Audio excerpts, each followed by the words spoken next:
For centuries, the Galactic Council had watched Earth with a mixture of curiosity and caution. A small world, dangerous, unpredictable, filled with creatures that fought to survive everything from fire to ice to extinction itself. To most of the galaxy, humans were a curiosity, a primitive death-world species barely worth notice. Until they united, until they launched ships of steel and fury into the void, until EarthsRage reached the stars. The warning ignored. The Council had long feared Deathworlders, species born from planets too cruel for life. But none had ever left their world, until humans. When Earth joined the Council as a probationary member, they brought promises of cooperation and peace. But beneath that promise was something ancient, the quiet, simmering defiance of a people who had never been conquered. The warnings came early. Human ambassadors requested planetary resource independence, fair defense rights, and territorial respect. The Council laughed. They called humanity ambitious, naive, children playing empire. But the humans stopped laughing long before the Council did. The incident on Phyrexia Prime. It began with a mining dispute. A human colony on Phyrexia Prime uncovered veins of iridium, critical for hyperspace drives. The Council ordered all mining to cease, claiming shared jurisdiction. But the colonists refused. When the Galactic Security Forces intervened, things went wrong. A squadron of alien troops fired on a civilian convoy, misunderstanding an energy surge as a weapons lock. 2,000 humans died. The footage spread through the Terran networks in hours. The screams, the smoke, the sight of alien banners raised over burning habitats. And for the first time in 200 years, Earth skies turned black with the launch of warships. The silence before the storm. The Galactic Council convened in panic. They sent envoys. They sent apologies. They underestimated just how deep the wound went. Humanity didn't respond with words. They shut down communications.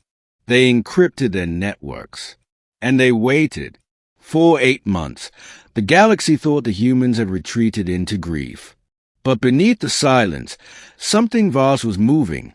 Fleets gathering, engines awakening, soldiers training on worlds where even plants could kill you. The galaxy called it quiet. Earth called it morning. And morning always ends in motion. The first strike, the first alien world to fall wasn't military. It was symbolic. Vartel, home to the Council's defense minister who had signed the Phyrexia Directive. The sky turned white for 7 minutes. When it cleared, Vartel was gone, vaporized from orbit. No demand, no declaration. Only a single broadcast transmitted across every galactic channel. We warned you. You drew first blood. Now you will learn what it means when Earth bleeds. That was the beginning of the Terran reprisal. The Death World armies.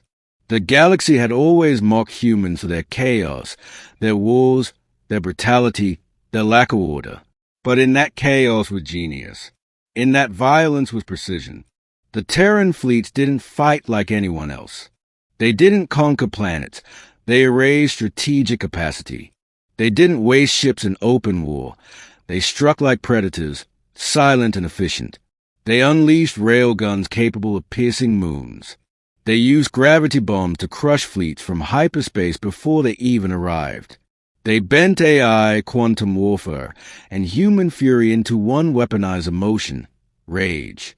The Deathworlders had turned their curse into a doctrine. The Council's collapse. At first, the Council believed they could contain Earth's assault. They had numbers, centuries of technology, and hundreds of allied races. But the Terrans didn't fight to win battles. They fought to end the war. They targeted communication nexuses, stargates, and supply chains. Entire sectors went dark in days. Council fleets couldn't coordinate. Civilizations began surrendering without a shot. The galaxy finally realized what humanity truly was, a species that had learned to survive the impossible and now had no reason to hold back. The cry of a billion worlds. The Council's plea for peace came too late. They offered reparations, autonomy, even full membership. Earth didn't respond. The Terran flagship, Solsroth, entered Council space and broadcast a live transmission to every world. You called us savages. You called us monsters. You made that true the moment you killed our children. The only peace now is the one you own, or the one we bury you in. Every light in the council hall flickered. Every delegate went silent. The rage of Earth had finally reached their doorstep. The final judgment. The Terran fleet surrounded the council world, Kirill Prime, home to 1 trillion souls. They didn't fire. They waited. The council begged for mercy. Humanity gave them one condition: truth. Every surviving alien commander who had ordered the Phyrexia operation was tried before the galaxy. Publicly. Transparently. The council called it humiliation. Humanity called it justice. When the trials ended, Earth transmitted one final decree. We will not destroy you. We will watch you, and we will remember. Then the Terran fleets vanished into the void, leaving behind silence and fear. The age of the Terrans. In the centuries that followed, the Galactic Council rebuilt. Smaller, humbler, always under the shadow of one blue world. No one dared provoke Earth again. Not because of their weapons, but because of their memory. The rage that shook the stars became legend. Children of 100 species were taught the same warning. Never make Earth angry. The legacy of the fallen. On Phyrexia Prime, where the ashes of the first massacre still lie beneath the frozen soil, humans built a monument, a vast tower of steel and light. At its base is a single inscription: We came in peace. You taught us fear. Now we teach you respect. Every year, Terran ships from across the galaxy gather there in silence, their engines dimmed, their weapons powered down. They don't celebrate victory. They remember restraint, the line between fury and annihilation that they never cross again. Because Earth's rage wasn't destruction. It was grief given fire. And even now, centuries later, the galaxy still trembles at the memory of that fire. Epilogue. The Galactic Council learned too late that humanity's greatest weapon wasn't its technology or its armies.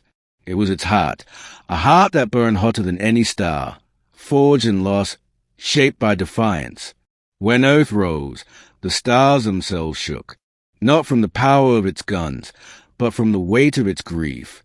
And in the darkness between worlds, a single phrase remains etched into every mind, every archive, every whisper of history. Never test the patience of Earth. For when it breaks, the stars will remember.